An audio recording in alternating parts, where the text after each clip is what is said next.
গরমের দিনে dessert item খেতে সবারই কম বেশি ভালো লাগে, কিন্তু ওই ডেজার্ট আইটেমটি যদি অতি সহজে এবং খুবই অল্প উপকরণে তৈরি করা যায় তাহলে আর কথাই নেই। প্রিয় ভিউয়ার্স, আসসালামু আলাইকুম, welcome back to my channel Runa Fardin kitchen. আজ আমি তৈরি করে দেখাবো খুবই মজাদার একটি ডেজার্ট আইটেম, ব্রেড মালাই। আমার রেসিপিটি যদি ভালো লাগে অবশ্যই লাইক কমেন্ট শেয়ার করতে ভুলবেন না। যারা প্রথমবার আমার রেসিপিটি দেখছেন তারা অবশ্যই আমার চ্যানেলটি সাবস্ক্রাইব করে বেল আইকনটি ক্লিক করে আমার চ্যানেলের পাশে থাকবেন। যারা ফেসবুক পেজে আমার রেসিপিটি দেখছেন তারা আমার পেজটিতে ফলো দিবেন। চলুন রেসিপিটি দেখে নেওয়া যাক। তো প্রথমে এখানে আমি চুলাতে 1 লিটার দুধ নিব।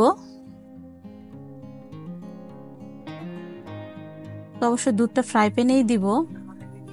তো এখন দুধটা হালকা আমি একটু ফুটিয়ে নিয়ে কিছুটা দুধ আমি এখানে উঠিয়ে রেখে দিব।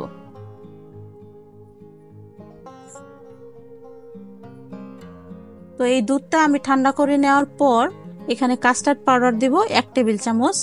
ভালোভাবে এই কাস্টার্ড পাউডারটা দুধের সাথে মিশিয়ে রেখে দিব। এখন আমি এই দুধটা দিয়ে বাকি দুধটা দিয়ে ইনস্ট্যান্ট মালাই তৈরি করে নিব। যেহেতু এটা ব্রেড মালাই, অবশ্যই মালাইটা আগে রেডি করে নিতে হবে। তো দেখুন দুধটা অনেকক্ষণ আমি ফুটিয়ে জাল দিয়ে কমিয়ে নিয়েছি। এখন চিনি দিব 1/3 কাপ।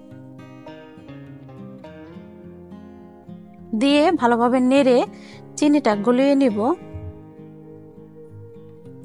চিনিটা যেন দুধের সাথে মিশে যায়। এখন আমি দিয়ে দিব গুলানো কাস্টার্ড পাউডার। তো মালাইটা যখন একটু ঘন হয়ে আসবে তখন আমি দিয়ে দিব গুঁড়া দুধ 2 টেবিল চামচ। তো দেখুন এই কনসিস্টেন্সিতে আমি এই মালাইটা নামিয়ে রেখে দিব, কারণ নামানোর পরে আরো ঠান্ডা হয়ে যাবে। এখন আমি তৈরি করব মালাই ক্রিম। এর জন্য প্রথমে আমি গুঁড়া দুধ দিব 1/2 কাপ, আর মালাই তৈরি করলাম সেই মালাইটা আমি এখানে নিব 4 থেকে 5 টেবিল চামচ। অর্থাৎ যে মালাইটা আমি রান্না করে নিয়েছি সেটা গুঁড়া দুধের সাথে মিশিয়ে ক্রিম মালাই তৈরি করে নিয়েছি। আর এই দুধটা আমি কিছুটা উঠিয়ে রেখেছিলাম এখানে ব্রেডটা ভিজিয়ে নেওয়ার জন্য। তো এই ব্রেড মালাই তৈরি করার জন্য লাগবে এরকম ব্রেড। তো চারপাশে ব্রেডটা আমি কেটে নিব ব্রাউন অংশটা।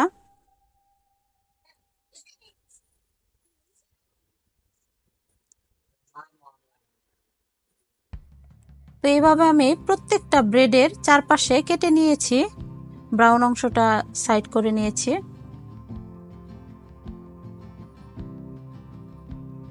এখন আমি এই ব্রেডটা 3 কোনা করে কেটে নিব। আপনারা ইচ্ছা করলে এর থেকে আরেকটু ছোট করেও নিতে পারেন, অর্থাৎ একটা ব্রেডের স্লাইস দিয়ে আপনারা 4টা পিস করে নিতে পারেন।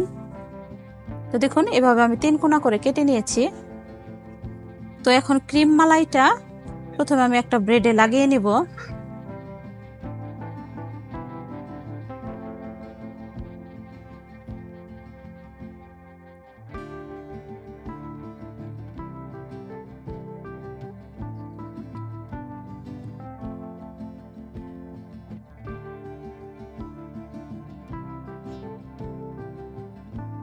লাগিয়ে নেওয়ার পর এখন আরেক পিস পাউরুটি দিয়ে এটা দুধ, দেখুন উপরে আরেক পিস পাউরুটি দিয়ে দিব, দিয়ে দুধে ভালোভাবে ভিজিয়ে নেব। তো এইভাবে এই প্রসেসে আমি প্রত্যেকটা ব্রেড করে নিয়েছি। তো ব্রেডটা আমি দুধে ভিজিয়ে নিয়ে এভাবে আমি প্রত্যেকটা ব্রেড তৈরি করে নিয়েছি। এখন আমি যে মালাইটা রান্না করে নিলাম সেই মালাইটা দিয়ে দিব ব্রেডের উপরে। খুবই মজা হয় এই ডেজার্ট আইটেমটি। আপনারা বাসায় রেসিপিটা তৈরি করে খেয়ে দেখবেন, আর অবশ্যই এই রেসিপিটা করার পর ফ্রিজে রেখে দিবেন মিনিমাম 1 ঘন্টা, তারপর পরিবেশন করবেন। ইচ্ছে করলে এখানে আপনারা যে কোনো বাদাম কুচি দিতে পারেন, তাহলে আরো টেস্টি হবে। এখন আমি মালাইটা প্রত্যেকটা ব্রেডের উপরে দিয়ে দিব, দিয়ে উপরে চেরি দিয়ে তারপর আমি ফ্রিজে রেখে দিব।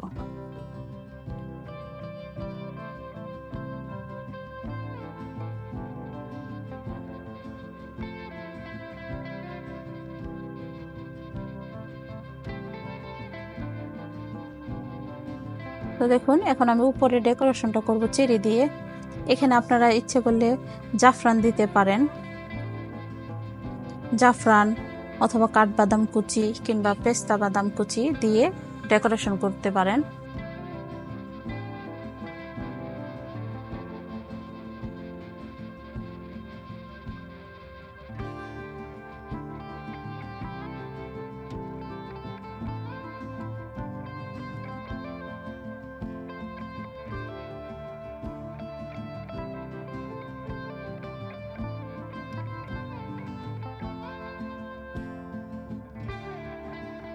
তো তৈরি হয়ে গেল আমার ব্রেড মালাই।